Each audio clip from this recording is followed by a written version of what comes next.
Welcome back to Royals Franchise, where we are currently 40-47. The fight for 500 rages on. We had a very disappointing June, losing just a lot of games overall, because we were quite close to 500, if not even there at the start of the last episode. Obviously, things have not gone to plan. And as much as some of you have mentioned that, oh, you should go to PCI and zone hitting so you can actually impact the game a little bit more, that is only like, what, 1 or 2 games a month where we're really playing the entire thing. So it likely wouldn't impact the performance of a Bobby Witt Jr. very much, who continues to struggle at a crazy rate, hitting just 203.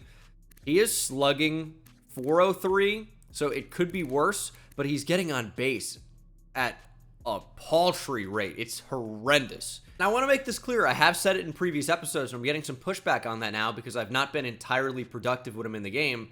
But the whole thing around legend difficulty and timing-based hitting is to nerf me offensively, to make it more about the players. Of course, this is the competitive setting. If I turn it to simulation here, it's still legend difficulty with timing-based hitting. It's to nerf me. It's to make the experience more about the player ratings. And the reason that we're not hitting, and I hate to say this and deflect all the blame, but it isn't a skill issue. It's because a lot of these players have abysmal contact ratings, and they're just not able to hit when we're in the game very well.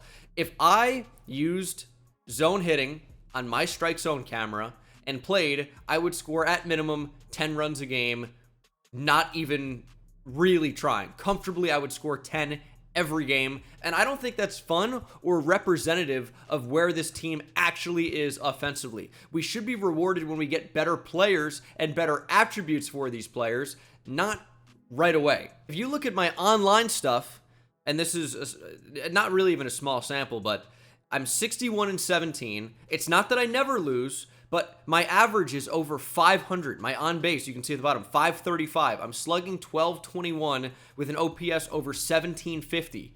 I promise you, if I actually played and tried to win, the series wouldn't be fun because I would smash every single team I play. Unless you would want me to just do it and not try sometimes, but that's weird. I got the same comments in Braves Franchise. I turned on zone hitting just to show you, and I came back down like 8 runs to win without making 2 outs in the same inning. You go back and watch the Braves franchise, or maybe it was Reds Franchise for that. We turn off zone hitting for a reason. I promise I'm not saying this to be like, wow, look how good I am at the video game. I don't really care. What I'm trying to do here in Franchise is make an enjoyable, entertaining series for you guys. I think a lot of people do understand that, but it is, you know, semi-frustrating to see the comments being like, dude, you're not hitting because you suck. It's like, I don't know why it's bothering me a little bit when I know it's like clearly not the case, but here in Franchise, it's all designed to make things, you know, more realistic and a better viewing experience so we can actually view the struggles of the team so that when we become a really good team like we did in Reds Franchise last year, you can actually see the improvement. But we'll throw on quick counts here at Kauffman Stadium. Brady Singer takes the mound against the lefty, and the hitting coach has been disappointed with Bobby Witt Jr. and their inability to handle left-handed pitching this year. I'm not going to do that because Bobby Witt Jr. is a star for us who's going through early season struggles. I don't know what we do to change that. Maybe a batting order change could be good. I talked about that in the last episode. I think that's certainly a possibility, but I can't just take our superstar player and bench him against lefties and make him a platoon player. He's going to be a superstar. He's not, oh, he only plays against righties, especially as a righty. I'm not doing that. But the Rays are a very talented team, and they have Josh Lowe leading off. One of the, you know, better young players in the league, had an awesome rookie year, you know, came up and did platoon quite a bit, but he's someone that can actually handle left-handed pitching a little bit better than you might typically expect, as Brady Singer is doing what we need Brady Singer to do, which is inducing weak contact, ground balls, and keeping the ball from flying. If other, you know, teams are able to elevate the ball off Brady Singer, it's going to go a long way. So we just need to keep the ball on the ground. Yandy Diaz is certainly a guy who can do that. Some of the worst launch angles in baseball, even though he hits the ball very hard. When he elevates it, he's one of the best hitters in baseball. I swear to God, Yandy Diaz is. But when he's hitting the ball on the ground, I see a lot of ground outs. Okay, 1 at bat with zone hitting. We'll see if I'm all talk or I'm actually capable of hitting the ball. Oh, what do you know? There it goes. Well, I'm sure that would have been a foul ball using timing-based hitting. Instead, Maikel Garcia goes yard. I think we've done enough of that experiment. That was my first swing of the day. Haven't warmed up, which I think is important in a game like this, where timing and precision comes into effect. But Maikel Garcia has gone yard, and I know I shouldn't actually care. 90% of you are like, dude, we get it. You know, watch me play on Twitch. You see me annihilate, 90% of the players that I play. But here in franchise, it isn't about that. So yes, I do steal a home run with Maikel Garcia, but we're going back to timing-based hitting. There's your good timing foul ball. Went back to timing-based hitting. I don't really want to cheese it, and we are going to ground out. And yes, with timing-based hitting and on the zoom camera, I'm going to struggle a little bit more. But again, I think it's better for the series where, it's there's a little bit more variability. And, sometimes I am going to have very late swings on pitches. And if I'm using the zone hitting, I'm able to foul those pitches off. It's no problem. But here in the game, sometimes those are put into play, and sometimes I strike out. Using this hitting camera. And if you are trying to get better at the game, do not use zoom hitting camera. Use strike zone. It is the best by far, in my opinion. But, I think it looks a little bit better when you guys can see the full player model. And that's what I'm working for again. Just trying to make the best series possible. I'm not trying to prove that I'm good at the game, even though I guess that's the entire start of this episode. Sorry about that. I know most of you do not care about that, so apologies. If you, again, want to see me play online and actually really try to beat people, twitch.tv/Bengal. I stream mostly every single night now. So if you're interested in seeing that, you know where to find me. Now, Randy Arozarena typically hunts fastballs. I'm trying to stay away from those.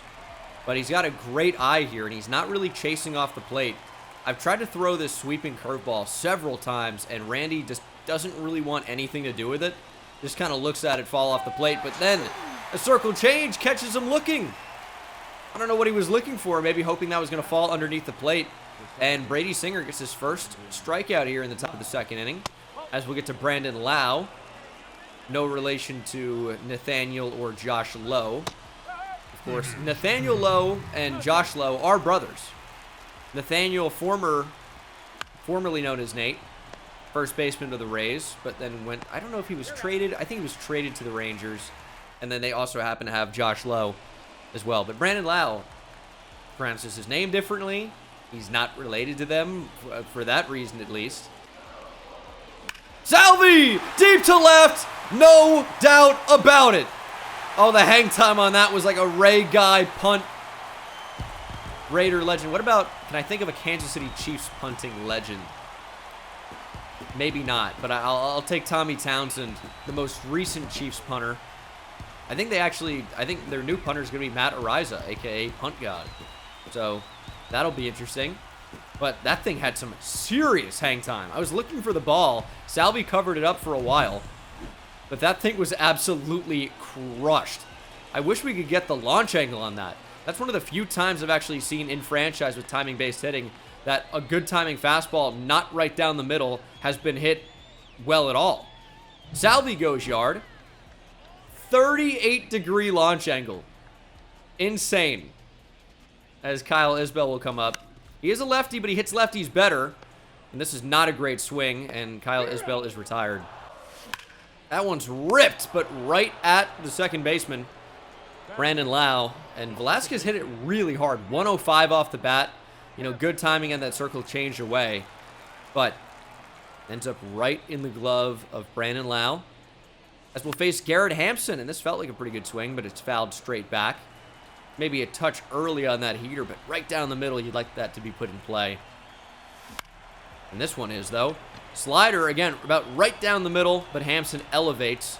41-degree launch angle.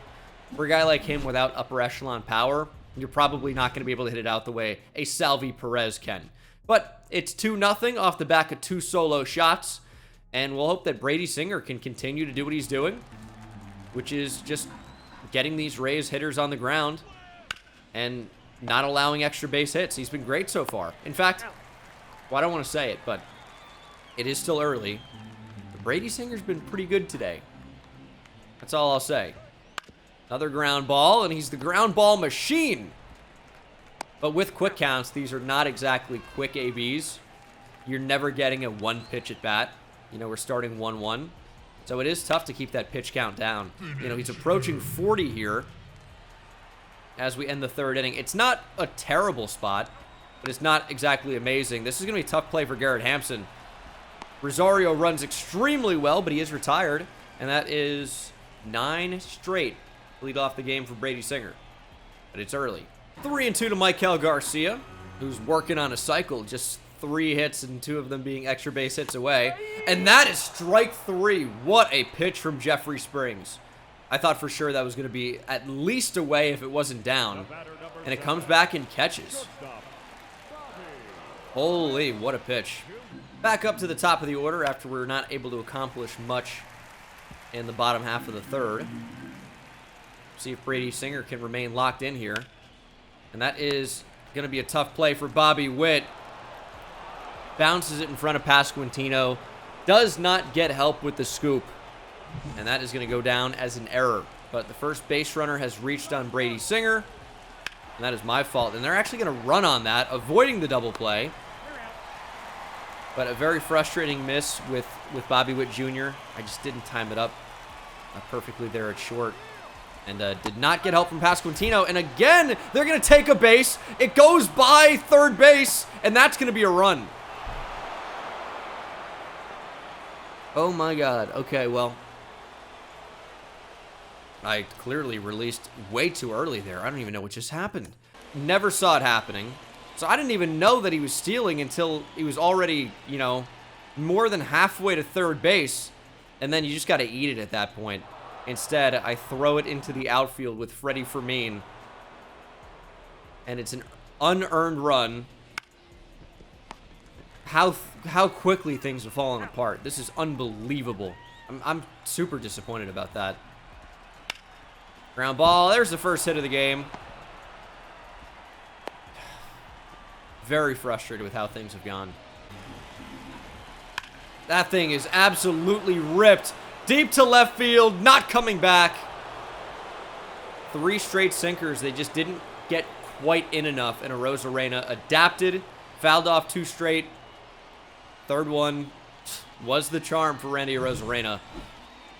That was a line drive home run that got out of here. I mean, if it wasn't a homer, it was at least extra bases. Just can't make that mistake. If you're going to throw the sinker, you need to really get it in.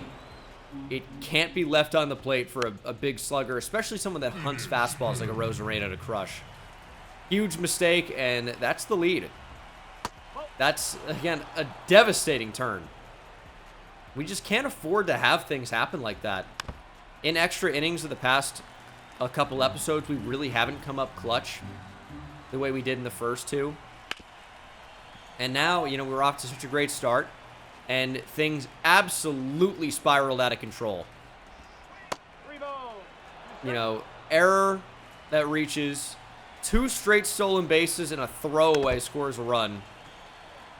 And now Brady Singer, unsurprisingly, is unable to put away Brennan Laba. This is where the changeup comes up clutch, righty versus lefty, but he still fights it off. And now you don't know what to throw, because he's fouled off everything you've got pretty much. He continues to foul off everything. This is a 10-pitch at bat. It's a full count. He doesn't put it in play, but he will waste your arm and then draw ball 4. Why does that third base umpire look a little bit like Brendan Frazier? I don't know. Ground ball. Pasquantino makes the stab at the baseball. Runs to first for out number 3. But again, the damage was done. That's an inning to forget. Just completely undeserved run. Completely my fault, really. And then I can't believe we couldn't hear him stealing, though. So strange. But I mean, just such a weird sequence. And then, you know, the homer to Randy Arozarena. Brutal. Very early on the slider. Yeah, using zoom camera really makes me appreciate strike zone, because the ball comes in such a different way. And I really don't see it nearly as well as we strike out looking on a very hittable pitch. But yeah, if you're trying to be good at the game, use strike zone camera, please. I used to be like, oh man, I want to see the hitters. I'd rather be, you know, worse at the game if it looks more fun. And maybe that works in franchise as we have good timing. Foul off a fastball at the top of the zone. But this camera is not the best. You can see the batter perfectly well. A little bit tougher to see that ball, and especially the movement of the ball. We swing way out ahead of a fastball there. But it is tough when I get a fastball and I have good timing on it, and we foul it off. Like, how many good timing swings on a pitch in the strike zone should I have in at bat, right? Like, how many are expected? We strike out looking again. Oh my goodness. Got to fight there. Got to fight. I just don't want to chase below the zone, but Jeffrey Springs all of a sudden is dominating me, and I think I'm in my own head. And that thing's crushed. That has a chance to leave. Velasquez is going to play the carom off the wall, and not very well. Kyle Isbell going to run past the ball. What's happening? It's a triple for Rene Pinto. I got to get a mound visit, almost only for my own sanity. Go home with it. Ground ball. Pasquantino fires. Safe. What? The throw beat him there by a mile. Wrong side of the base. Wrong side of the plate. No tag. I mean, what a slide from Pinto. I don't know how we don't stop that run from scoring. I think going home there is the right call because we should have had him. Just not a perfect throw and didn't get the out. Again, this has been a frustrating game. I think I know how this is going to go. As that thing curves back fair, Renfroe's in pursuit. One's going to score. And Yandy Diaz with a double down the first base line, skipping over the bag. And suddenly we are down 5-2. Brady Singer with a great start, but it is just completely fallen apart beyond that. We're going to bring in Chris Stratton, and we're just going to try to get one out. This has been a very frustrating game, to say the least. Ground ball. Garcia's going to have to make a tough throw, and a nice pick by Pasquantino. Where was that earlier in the game? Jeez. All right. Down 5-2. Jeffrey Springs has really settled in here. As be late, be great. Not a good timing swing, but ends up in a hit. We'll take that as Isbell goes the other way. Good leadoff runner on. We like that. As the power-hitting Nelson Velasquez can get us back in this thing with one swing. Come on, Nelson. He lined out at 105 miles per hour earlier. And that changeup. I mean, Springs throws so slow, and when you're seeing 90 and 80 on the fastball and the changeup, it's tough to really slow the bat down that much. Good timing on that changeup, but fouled off by Velasquez. Down 1-2. Glad that didn't come back and catch the zone. I know with the angle of a lefty changeup, it is tumbling away from a righty. And Velasquez gets hit. Bailed out of that AB, down 1-2. We'll take that. And this is a very interesting spot. I think we're going to play it weirdly. We're going to try to lay one down, and Hampson's bunt goes foul. Hoping to get second and third with one out and just guarantee a run. That's a swing. Instead, Hampson down on strikes. I don't know how that was classified as a swing. That seems unbelievable. And now we're really going to need a hit. Or a walk. 3-1 to Fermin. He's hitting under 200. Under the Mendoza line with runners in scoring position this year. And that is ball 4. That changeup it's so slow, man. And Springs' day could be done, and it is. Taj Bradley going to come in for the Rays. Should end up being a starter for them, but has been great out of the pen in a small sample this year. ERA just above 1.3, striking out 33% of the batters he faces. Lefties have done a much better job against him this year, but we're not going to bring Michael Garcia out of the game. Just need him to hit. Single would be huge here. And that could be even more. It's headed towards the right center field gap. Catch is made. 1 run scores, and that's all we get on the sac fly. Garcia hit it really, really well. But Josh Lowe, I believe that is, covered a lot of ground in right field. And the Rays are just 1 pitch away, really, from getting out of this with really basically no harm done. 1 run you can live with. Bobby Witt Jr. trying to make it more than that. Ball 3. A walk to bring up Pasquantino is not the worst thing. Witt 0 for 2 today. And he takes a walk, bringing that on base up from 250, I hope. Now bases juiced. 2 down for Vinny Pasquantino. He's also been really bad this year. And that's a tough changeup. Good timing on it, but fouls it off. 1-2. Come on, Vinny. Fastball to drive right down the middle. That's heaven for a lefty. Good timing, and it's popped straight up. Taj Bradley works out of it. That's a pitch you really just can't pop up. You gotta drill that if you're Pasquantino. Probably a skill issue, though, right? I'm sure I'll hear it. I just gotta ignore it. I don't even know why I mentioned it. The entire start of this episode was a joke. Oh, look at me, look at me. I promise I'm good. I promise. I just gotta, like, people who don't know cannot know. I don't have to try and prove it. That's all right. 5-3. Still in the game. Could be Chris Stratton's last pitch here if things go well. And if things didn't go well, and it might be his last pitch anyway. Jose Siri goes Oppo Taco into our bullpen. And takes that run right back that we scored. I mean, that was a great pitch. Sinker coming back to catch the plate. But Siri just goes down and gets it. Shows off some serious power.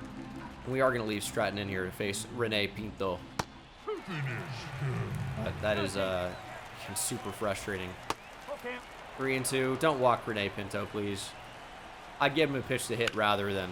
Oh, maybe not. Maybe we have to be a little bit worried about Rene Pinto. Good changeup. Hit hard. Stratton's day is done. Back-to-back hits and hit pretty hard. I'm done. We will turn to John Schreiber. He's pitched fairly well this year. Lefties really are not able to hit him, and I think that probably has a lot to do with that changeup. Kind of a little wonky delivery for Schreiber. Righties have been okay, but hopefully Rosario is not able to do much. There is a lefty coming up right after, so it's not the end of the world if Rosario reaches base and he gets a free pass. Can't find the zone with Schreiber. And now let's work that changeup to Lowe. 1-2. Somehow Lowe's able to reach out and make contact on that. Maybe a little bit under the zone. Good spot, but no chase. Slider got a ground ball, and we are out of it. Down by 3. We have the 6th, 7th, 8th, and 9th inning. 4 innings to make something happen. And, I mean, at least we will see the heart of our order hit here and maybe even again in the 9th, of course. So we're not in a terrible spot. And that is a fastball right down the middle that Renfroe just flies out to center. Again, tough to get a better pitch to hit than that, but we are struggling to do much off Taj Bradley. Thing was right down the middle. Timed it up pretty well. Just no cigar. Oh, that's crushed! Perez has done it again! Got a fastball down, and Salvi's not missing today. Continues to rip the baseball. Another pulled bomb to left field. This one goes about 440. His first one was a moonshot. This was a laser beam to outer space. As Salvi is living beyond the fence at the moment. 6-4. We are right there. We need more, though. Salvador Perez. I mean, stay hot. He's had a really decent run lately. And multi-home run game for him. Salvi turns back the clock. Ooh, good pitch from Taj Bradley. I think that's an okay take, though. 3-2. Full count to Kyle Isbell. And that is ball 4. We work a walk. Yeah, they say a bloop and a blast, but a walk will work for the bloop. And this is the guy to do the blast. Nelson Velasquez. Again, plenty of power. Hits righties better, and that changeup. You think we were hunting one pitch in particular? Whew. Way out in front. And we are chopped down. Broken bat for Nelson Velasquez. Popped straight back up. That's tough. Fastball up and in on the black. Didn't really want to swing, and then we were forced to. Taj Bradley, he's been tough. He's been tough. And, I mean, if Hampson gets one in the gap, maybe we have a chance to score. But I'm not sure that's going to happen. I don't know why that was checked. Good timing. Probably would have fouled it back anyway. But would have liked the chance. As Freddie Fermin's coming up next. He's been horrendous in this franchise. Makes me think we might actually need a catcher. And Hampson hits it hard, but right at the second baseman, Lau. Still down. Oh, another hard hit ball past the diving Maikel Garcia. Only going to be a single. Sets up the double play. Yeah, Schreiber not great against righties, huh? That sinker just doesn't really seem to do the job. We need to induce a ground ball. I want to go to the sinker, but I'm afraid to throw it to Yandy Diaz. But all of these righties are just killing the sinker. But hopefully we can just get a ground ball. Even if it's hit hard, hopefully it just finds a fielder. And this one's not. Blooper to right. Renfroe makes a shoestring grab and retires Yandy Diaz. I don't know how much Schreiber's going to have left in the tank here. He's at 21 pitches. Isaac Paredes still on the Rays. He doesn't play on the Rays. I can guarantee that. I think he's actually on the Mariners now. Pretty sure about that. Paredes really good at pulling the ball in the air. And that's super valuable in baseball. If you can pull the ball in the air, you're going to hit home runs. Paredes does it. Lane Thomas does it. Alex Bregman does it. These are guys without top-tier power that can put up top-tier power numbers because of how they elevate the baseball. Not football. I wasn't going to say football. How they elevate the baseball. I've made that mistake before already in this series, just out of habit. This is John Schreiber's last batter. Bubic, we're going to go ahead and, I was going to say hopefully schedule to put in the game. But he'll come in next batter. As we will walk Randy Arozarena. I'm okay with that. That's going to get us lefty-lefty. I think that's the right course of action. And got to work that curveball, get it in the zone for strikes. Take a foul. Be strike 2. Fastball up, strike 3. Down goes Lau. We got a chance. Couple innings to still do some work as Bubic jumps over the line. And we'll be facing Kevin Kelly, another reliever with kind of a wonky type delivery. Not quite what John Schreiber has, but he does get a little wonky. Curveball straight up in the air. It froze me. I thought he was a little bit, he might be a little bit more wonky in real life. That looked pretty natural, pretty normal. All 3 to Maikel Garcia. It's so crazy. When I play online, and on online, you know, the pitch speeds are already a little bit faster, even on Legend here in the game. But I really have to slow the bat down so much. And no one would ever use Kevin Kelly because he throws 90 miles per hour. But here, I'm facing multiple pitchers throwing 90 miles per hour. And I'm really trying to slow everything down. I'd love a walk here. Ground ball. Garcia not going to run this out. Yeah, tough pitch. You know, timed it up pretty well. But just a better pitch from Kevin Kelly. Got the slider on the outside part of the plate. I'm sure if he hung it, nothing would have happened bad to him anyway. Maybe Witt can do something. I think I'm just comfortable taking that pitch. If I was playing online, I love hitting the in fastball. Here we have to be a little bit more selective without the PCI. And it's a great changeup. Probably strike out looking if we don't spoil that one. But I'm thinking that this inning's probably not going to keep going. But Bobby Witt with a hit. Oh, imagine that. Didn't know he was even capable of doing that anymore. I think a 2-out hit. They're going to bring in the lefty, Garrett Clevenger. Throws a little bit harder here. But they wanted the lefty-lefty matchup for Pasquantino, who has no heart. Otherwise, he'd stick out a leg. 2-1. I'd love some lefty-lefty crime to tie it. Oh, that's going to be ripped to the gap. 99 speed can really run. Bobby Witt's going to have to score on it. And he's going to score no problem standing up. It's a 2-out double for the Pasquatch. And we have brought it back within 1. Doesn't hit well with runners in scoring position like the entire rest of our team. But comes up clutch here. We needed that so badly. That's a hanger. Renfroe, please get down. It's not gonna. Hangs up for the left fielder, Randy Arozarena. It's always so tough to see who exactly it is because their face scans never look all that great. Of course, I know Randy Arozarena mostly plays left field, but sometimes he DHs. You never know. And especially, you never know what's going to happen here in the game. But we are back in it. Need to work changeups to Jose Siri. He homered on a pitch away last AB, but it was a sinker from a righty. I think change it from lefty could be a different deal, and it is. He strikes out. 3-2. Rosario ground ball at Hampson. We are on to the bottom of the 8th. We're on the right track right now, but we got to keep it up. Need one more run. Salvi's crushed it for us today. Couple of home runs. Jason Adam now in for the Rays, as they're trying to get this to their closer. Adam has saved for the Rays before. They're now in a setup role. Hit per 9 is 99. I don't like our chances of getting a hit off Jason Adam here. But here is the 2-2. Hanger, doesn't matter. Salvi swings right underneath it for strike 3. Probably a skill issue. Good timing. Slurve up in the zone. Tough pitch to hit. And that's called strike 3. Okay. Fastball painted on the inside corner.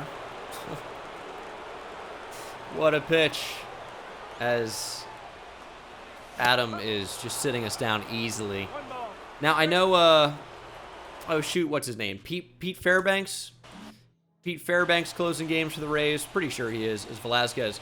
Good timing, but swings through the fastball, and we just couldn't seem to hit Jason Adam. Very unfortunate. It's a 99 hit per 9, which is as high as that can get. So we had effectively no chance there as Bubic sits down low. He's been great for us. But I think we go to Nick Anderson. Still very much in this game. Just need to sit the Rays down in order. Should be doing a pretty good job of this. Renfroe makes the catch. Let's see. We need to get lucky. It's going to be very hard to get a hit off Pete Fairbanks, let alone a run. But maybe we can draw a walk. I don't know. Pete Fairbanks into the game for the Rays. We had to expect that. He's got a slider. He throws very hard. And Garrett Hampson, we should have pinch hit for him probably. Fastball deep to left. Hampson got all of it. Warning track power. It's off the top of the wall. He's got great speed. We got a hold 2 with the double. Oh my goodness, Garrett Hampson. Maybe we shouldn't have pinch hit for him, and we didn't. It was all calculated. Got a fastball to drive, and he did. He doesn't have home run power, but that's about as much as we could expect from Garrett Hampson off the base of the wall. I was really wanting 3. Didn't happen. Thought about pinch hitting for Freddie Fermin. We're going to leave him in. Need a hit. Disgusting changeup. Disgusting. Fermin swings over it. And we're to the top of our order. Michael Garcia, what is your clutch? 80. That's pretty good. Fermin really let us down. And that happens. 1-2 to Michael Garcia. 3-2. Garcia working on could be huge. A leadoff double and then not scoring would be devastating. But Fermin can't bunt, and that fastball right by Garcia at 101. It's all down to Bobby Witt Jr. Hitting 162 with runners in scoring position, although he does have a great count to work in. 3-1. Come on, Bobby. Walk-off homer. Pitch to hit. Slider that kind of stayed down the middle a little bit. But flies out to center, and that game is over. We lose 6-5 in a close one. Gave it a good effort, but just was not to be. Salvi with a pair of home runs would not be enough. 40 and 48, though. And currently, based on these current averages, we're expected to lose every game in the month of July. By 1 run, no less. We do have a moment here. Top 9, 1 out, runners on first and second. Jose Siri and Jose Caballero up for Rene Pinto. If we can just get a ground ball double play, that'd be awesome. MacArthur does have a sinker, but he's had good strikeout stuff for us. As we are finally... No, that might have been the Rays. Oh, I looked at the wrong side. I was going to say finally not the worst on base in the league. I think that was the Rays, who had 29th. This is the juggernaut that's beating us. The team that employs Rene Pinto. Devastating stuff. Slider, strike 3. Goodbye. Ground ball, even better. Nope. We're going to have to just take the out at 1. Okay. That's fine. Bases loaded after a walk. Fly ball, Velasquez, not the best defensively, but makes the catch for the win. We've won back-to-back. All right, that's more like it. Kyle Wright with another good start for us. Goes 7 innings, strikes out 6, only allows 1 walk, 5 hits. That's a great start. Oh, another big spot. Cole Reagans with a shutout going late in the game. We're in the 8th inning, runners on first and second. Some top prospects on the bases for the Rockies, Tovar and Veen. Veen has not made his MLB debut yet, to my recollection. Ezequiel Tovar played most of the season last season for Colorado. We still have the 30th ranked on-base percentage. That's going to be something to focus on.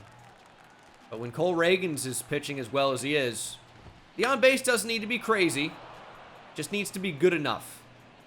And as much of a strikeout artist as Cole Reagans can be, I would not mind a ground ball double play here. That'd be sweet. Good pitch. Oh, beautifully located changeup. And the cutter is going to give us exactly what we want. Ground ball. This could be 2. Just tag him! Out at 1. Return throw is not there. Or out at 2. Turn throw to first was not there in time. The tag might have been good enough.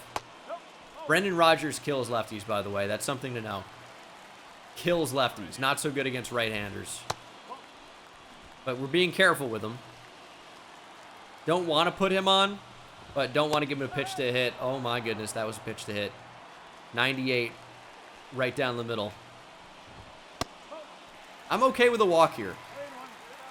I really just don't want to let him hurt us. That changeup could eat against the righty. Rodgers way out ahead of it. But hit it hard. What about back-to-back changeups? Ground ball. This could do it. We are out of the jam. Reagans may come back out for the 9th. But he doesn't. It's John Schreiber. And that should be a win. Hunter Renfroe, 2-run homer. Ends up being most of our offensive damage. Witt goes 3 for 4 with a double. Salvi with a home run as well. We are so back. And that is 3 in a row here. Kyle Wright, I mean, continuing to shove. And we lose to Colorado. 0-2, rarity at course. Such a low-scoring game. All right, we have a lot of these pitchers at 100% scouted now. Too many of them are closers. And I just don't, I don't think we can turn any of these guys into starters if they're closers already. Marcus Keith looks really solid. I'm starting to really like the talent in this class. Satchel Flood, I mean, he looks like he would work pretty well in center field for us defensively, but is the bat ever going to be there? That'd be my one question with him. I'm surprised Juan Soriano is not more highly considered. He has 88 to 98 potential and looks like he's got some good power potential. He's a first baseman, which we don't really need, but he's got great arm strength.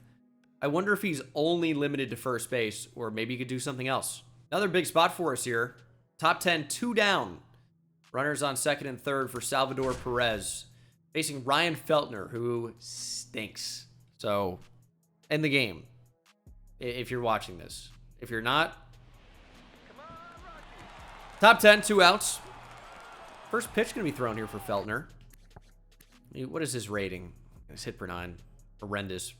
Pitching clutch. Awful. this is a guy we need to be able to get a hit off of. I didn't know he had 95 on him. I'll say that. Need a hit, Salvi. A lot of space. A lot of green grass here at course. And, you know, everyone talks about the high altitude. Easier to hit home runs here. But in order to combat that, they made the fences so deep. What is that pitch? But when you make the outfield so deep, there's so much more space. That's why the batting averages are so high here. So much more ground to cover, so much tougher to defend. But they're able to. Salvi shoots it right at the right fielder. Phillies are interested in offering you a trade. Take a look. Ooh. I don't know why we would do this, but Kyle Schwarber for Hunter Renfroe. Yeah, Schwarber, I mean, is regressing heavily. Oh, he's hitting so poorly. The fall off is wild. It's got to be because his vision's so low, I would bet. But yeah, I would never do this. Hunter Renfroe could be somebody we trade. Just could be. But I'm not going to trade him in order to pick up another veteran, especially one who's more expensive and worse. No, thank you. Ooh, Nelson Velasquez injury. Let's put him on the 10-day because we're getting up to the All-Star break anyway. I'm going to put Melendez in the cleanup spot against right-handers. He's hot right now. He's hitting well. And if you look at his numbers, a 730 OPS actually isn't so bad for us. We just need someone to DH, and that can be... We'll probably throw Kyle Isbell out there for defense. Right? Isbell to center. And then Melendez to DH. Andrew Waters to left field. That's not so bad. And then where was Velasquez just playing in left against lefties? Probably just keep Melendez out there. Maybe a little bit further down in the order. Bobby Witt with a 10-game hitting streak. Okay. Bobby Witt starting to find it. Our superstar player is starting to play like a superstar. I love it. Our on-base as a team still cannot get over 300. But Bobby Witt can do something about it. Down by 2 against Miles Michaelis. Come on, Bobby. Michaelis throws very slow. That's going to be something to keep in mind. Now, he can run it up close to, 94, 95 at times, but he typically doesn't do that. See a lot of starters, throw less hard than they typically could because they want to be able to go deeper into the game. Michaelis is one of those guys, I think. So he's going to sit, 92, 93. And that's a big strike, too, after Bobby Witt flirted with a homer down the right field line. Runner to third, by the way, on the wild pitch. And Bobby Witt Jr. is going to get him home. It's not going to extend his hit streak, but it will do the job. Fly out to deep right center, and we bring it back within 1. Bobby Witt Jr. may even get another chance in the 9th. And he actually gets a chance in the 8th as we've rallied to take a lead. MJ Melendez with a big-time double, and then Renfroe with a big-time homer. And Bobby Witt could keep it up, hitting just a $150 with runners in scoring position. Can change that here. Ground ball, chopper. Gonna be a tough double play. They won't turn it. Witt's got too much speed, but the hit streak is very likely over. And it is, and we lose. Cardinals prospect Victor Scott, a ton of speed for him. Ends up with a triple, 3 RBIs, and we lose. Michael Garcia, 4 for 4 with a pair of doubles. But we allowed 18 hits. It's too many. The Diamondbacks are interested in offering us a trade. They want to give us Jace Peterson for Angel Zerpa. Now, I will tell you, I do not know anything about Zerpa. He's getting better. I don't know. I mean, okay. Jace Peterson, I do know about. Former Brewer, right? I think both of those are true. Regressing heavily. I can see that why they would want to trade him. Not hitting at all. We have enough of those guys. Sorry, but no. What is this, dude? Bottom 9, 1 out, bases loaded. We have to face Rob Refsnyder. I don't want a lefty in to face Rob Refsnyder. He's a lefty hitting specialist as a right-handed batter. He crushes lefties. Former Yankee. Bubic, we can't even pull out of the game, though. So, I mean, we're stuck. And we can't work around him because the bases are loaded. We just have to hope he doesn't kill us. That said, he's 2 for 4 today, but struggling with runners in scoring position. And that is a big strike, too. Umpire giving us a break. Curveball. Pasquantino can't get it. Renfroe's got a great arm. Gonna limit that to 1 run, but it was the bottom of the 9th. The Red Sox win. It was a really tough matchup for us. I don't know why the CPU said, throw a fucking lefty out there. Oh, devastating. Today is the NL and AL All-Star Futures games, but we don't have anyone in here, I'm pretty sure. So I would like to player lock, but Holidays with the Orioles. Max Clark is the Tigers prospect.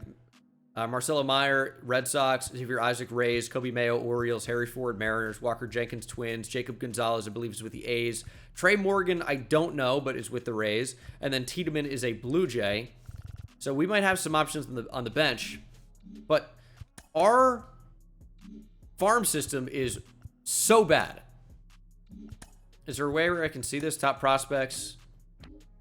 And you can see Blake Mitchell's number 1. We had to make him in the game. Not great, but up to a 70 overall, B potential. Gavin Cross is probably the next most exciting. And he's actually developing really quickly. We did not have to make him. He was already in the game. But he's getting better.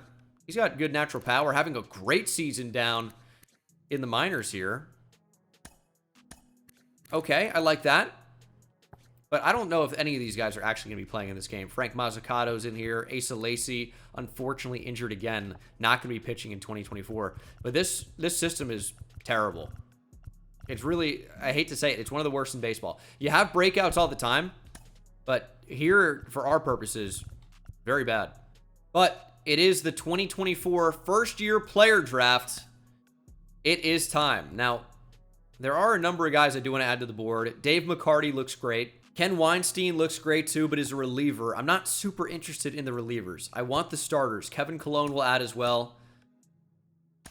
Let me go to a lot of these guys and see who could be a good fit for us. I'm curious why Bobby Montez is the last starting pitcher in here. I added him to our board.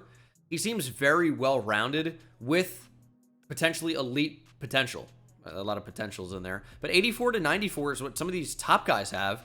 I guess it's because the overall is only 50 to 60 and he's 21. But he looked pretty good to me. I don't know. I added plenty of players to our queue here. Some players that I thought just, looked good. Obviously, if you've seen any drafts before, you know that, some of these guys can lie. And, I did add some guys at positions that we need.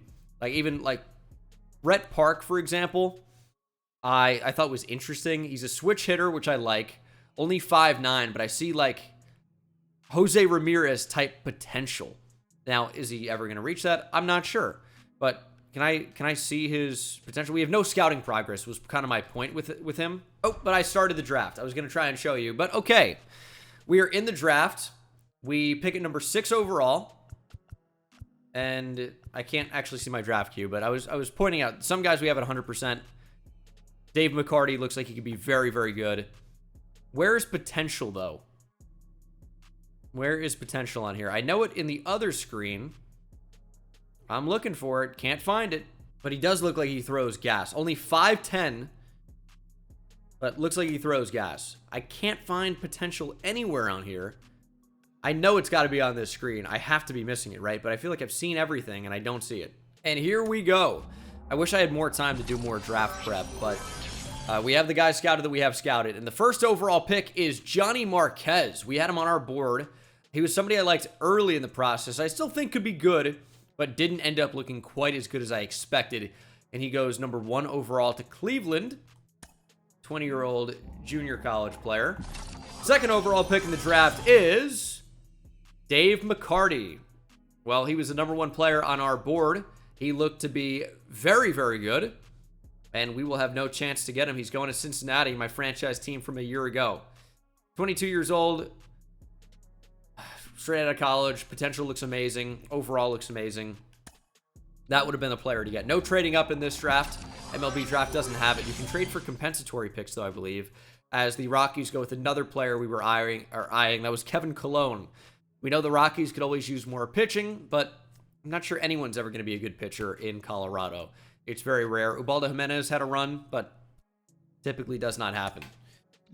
And that puts us ever closer to our pick. A's picking 4th, and they will select the first-year player draft, Ray Jennings. Not really somebody I had my eye on, and he looks like he could be good, but we're not really 100% sure on him. And it's just the White Sox who go Mario Ramirez, second baseman out of New York. Didn't really have him scouted enough to see if he's any good. Looks okay. And we are officially on the clock at number 6 overall, so we have to decide in the next 3 minutes and 40 seconds who is the best player available in this class. If you look at our team rank, Carlo Marrero is there, but we don't have him scouted, and I would never take a closer, so we didn't really have him scouted. Ken Weinstein, unfortunately, we do have scouted. I'm not taking a reliever. So Satchel Flood is the number 1 player on the board. However, he's only 65% scouted, and I'm not blown away. So I don't know that I would take him. He looks like he'd be a good defender, but is that worth it at number 6? Morgan Gilly is somebody I'm considering quite a bit. We have him 100% scouted. 87 to 92 potential. Overall, seems like it could be fairly good. And contact looks like it's going to be fairly good. 88 potentially against lefties, well above average. Fielding looks good. Reaction and speed all look good. And he can play a bunch of different positions. So, do I want a pitcher or do I want a hitter? Pitchers, I like Frank Colbert. Look quite good, quite solid. But I think I probably need to go with a hitter. I think I'm going Morgan Gilly. We have him 100% scouted. He can play a bunch of different positions for us. Even second base could be really valuable. Plus speed for the outfield. Plus fielding. Arms, whatever. Reaction seems great. And he can hit. Morgan Gilly, welcome to Kansas City at number 6 overall. Is it a reach? I don't know how the MLB draft works here in MLB The Show. I'm not sure. But Morgan Gilly, you are a Kansas City Royal. And I think we'll just simulate to our next pick. And we'll see who is off the board. So, Frank Colbert goes to pick number 7. I was really considering him. Rory Roberts, I also thought looked pretty good. Just looked really well-rounded. Plus, potentially good potential, which I don't like the way that sounds, but I think you guys get what I mean. On the right side, Satchel Flood we liked, but I just think Gilly looked better in the end. So that's why I went that direction. Who else did I like here of this bunch? Steve Goldberg, I think is the actual name of the wrestler. Goldberg. Pedro Santana was only 45% scouted, but I like the potential. I like the K per 9 and the stamina and the break. I thought the stuff was good. Is he a two-way player? Oh, man. He might be a two-way guy. Looks like he can hit a little bit. Oh, that's Johnny Marquez. That's cycle players, not toggle attributes. Okay. Oops. Well, doesn't matter. Didn't really have any of these players on my board, although Craig Lynn from New Jersey looks pretty good. Could have been a good pick for us.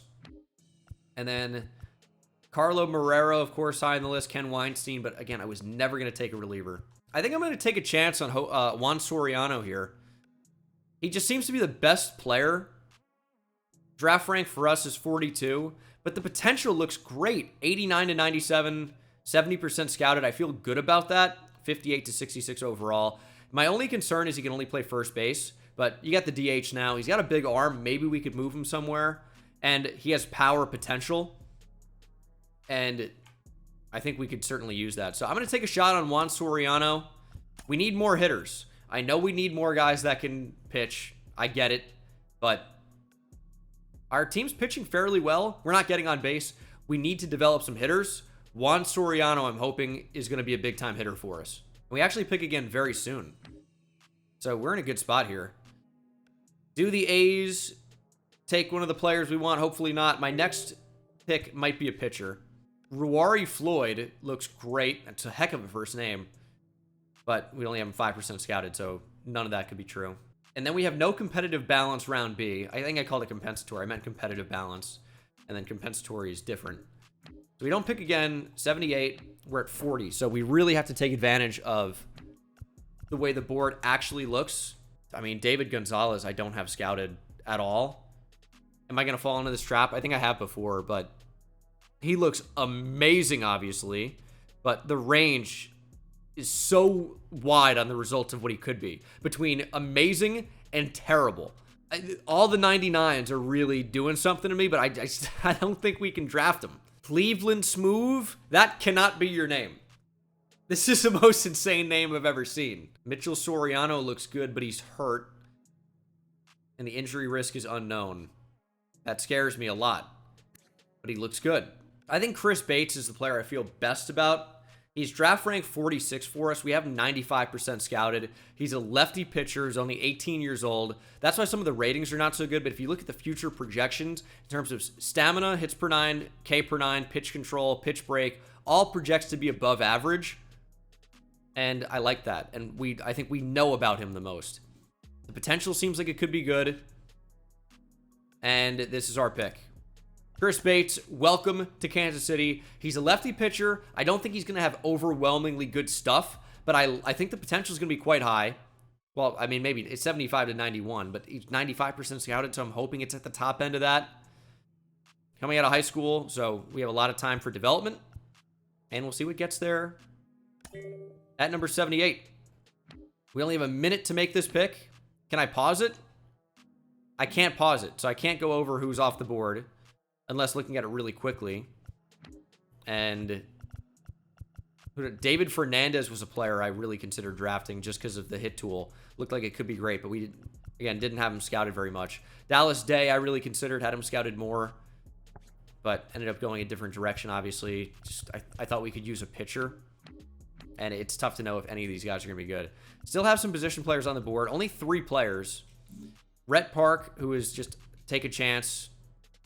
Looks like he could be above average, but I don't know, not great. Bobby Montez I like a lot. And then Buster Nielsen's more of a defender. I think Bobby Montez is the pick here. Again, projects to be pretty well-rounded, and I like the potential. Let's draft Bobby Montez. Potential 84 to 94, and that's 100% scouted. Even if he's not good right now, and maybe he's a long way away at 21 years old, that's kind of worrying. But the potential we know is going to be at least 84, right? So I think at pick number 78, that's about as much as you can ask for. We'll take a shot here. I know this is probably a mistake, but I see 80 to 99 potential. I know he's not scouted all the way, but at this point in the draft, based on, everyone's suggestions that I saw in the comments, you said, hey, value potential a lot. So that's what I'm doing. Rhett Park, we don't really know about him, but I think at this point in the draft, 100 plus picks deep, you take some chances and you go for some of those high potential guys. And he was like the only one I could find that had that 99 top potential.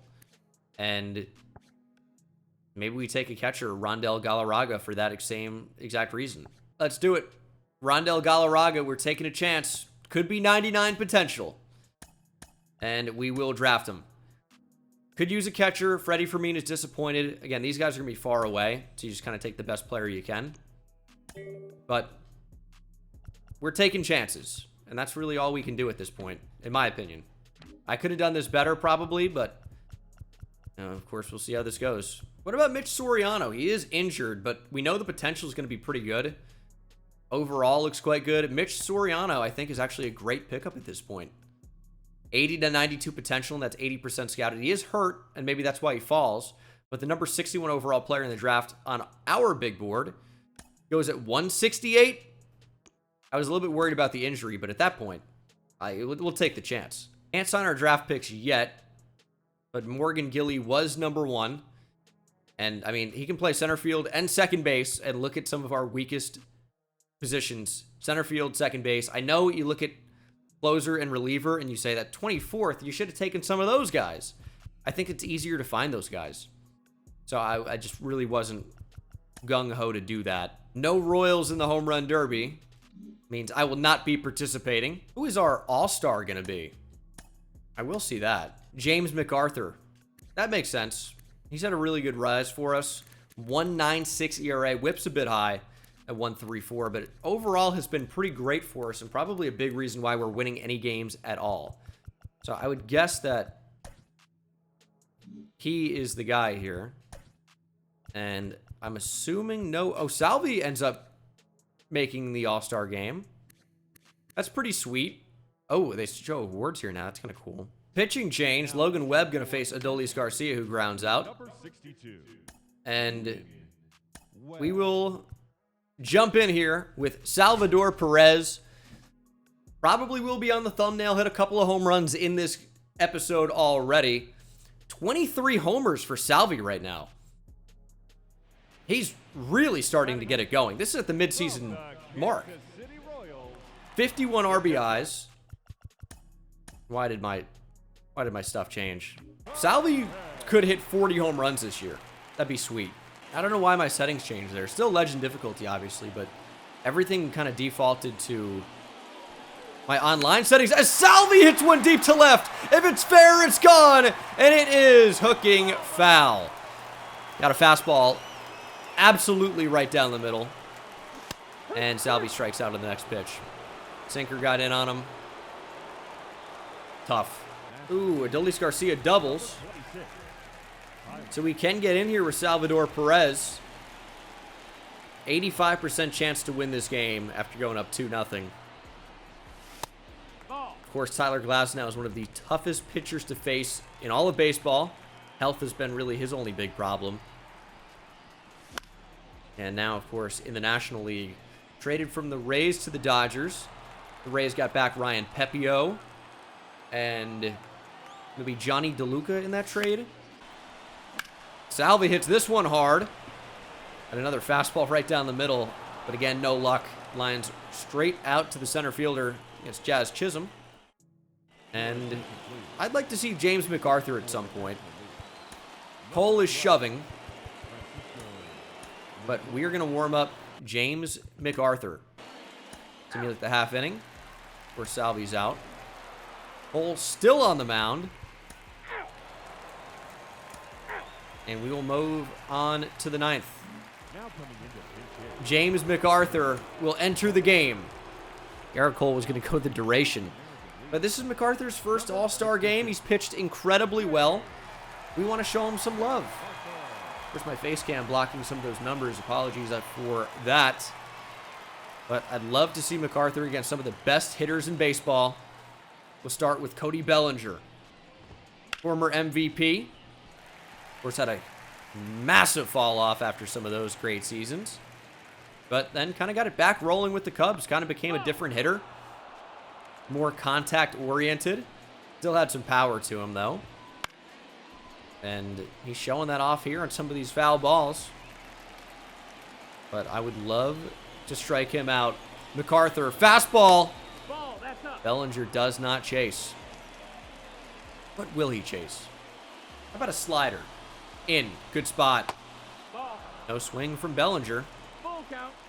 We do not want to put him on against Ronald Acuna Jr. But Bellinger content about staying in this at-bat. Another foul ball for him. 7th pitch of this AB is, guess what? Fouled off. 3-2. We're not giving in. Curveball hit on the ground at Josh Young. Comfortable over there at third here at Globe Life. His home ballpark. And we will see a pinch hitter, brave for brave. Acuna out, Matt Olson in. A lot of power for Matt Olson, really to all fields. And no changeup. Kind of tough against the lefty. Fastball up, got it by him. Not where we wanted it, but the result that we wanted. Here's the 2-2. Not easy ABs here. And that's the All-Star game. You're facing the best of the best hitters in the league. And Matt Olson's certainly one of those guys that can hit 50 home runs. He's an incredible talent. And the Braves got him for next to nothing. Back to the heat. There it goes. Matt Olson takes James MacArthur deep. No. I want the All-Star game save. Matt Olson just kept the at-bat alive. Got the fastball that he whiffed on earlier. Crushed it. No doubt. They bring in Brendan Rodgers to face James MacArthur. He's way better against lefties. MacArthur's a righty. I don't know that I like this matchup for the NL. But it works out. Back-to-back hits now. And that's going to get past Judge. Oh, my God, is he slow. Holy, that's going to be 3 probably. 37 speed. Simeon's got an okay arm, but it's a triple on a ground ball. Luis Campusano in the game now. It's a very interesting NL All-Star team. Keep him off the board. Come on, James. Lock in. You're throwing to Salvi. This is what we need. Strike 3. Campusano down swinging. And it's all up to Lane Thomas. Probably the lone Nationals representative here for the All-Star Game festivities. He's a problem. 2-2. In the dirt. Full count to Lane Thomas. This is another one of those guys we actually talked about earlier that really thrives about pulling the ball in the air. How about a pitch not to pull, slider away, he fouls it off. He's not on it, though. He timed it up maybe, but not on it. Ground ball. Simeon, diving stop. Can't get it. Save blown. We'll bring in Jose Leclerc to end things for the 9th inning. Ale will have a chance to win it in the bottom half of the inning. James MacArthur allows 2 runs. That last one was tough. I mean, the runner should have never even been on third in the first place. But it is what it is.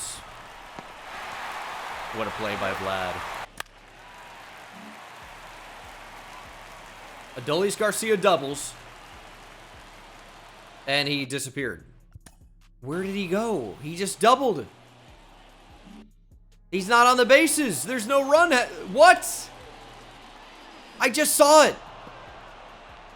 This game, dude. This game is unbelievable.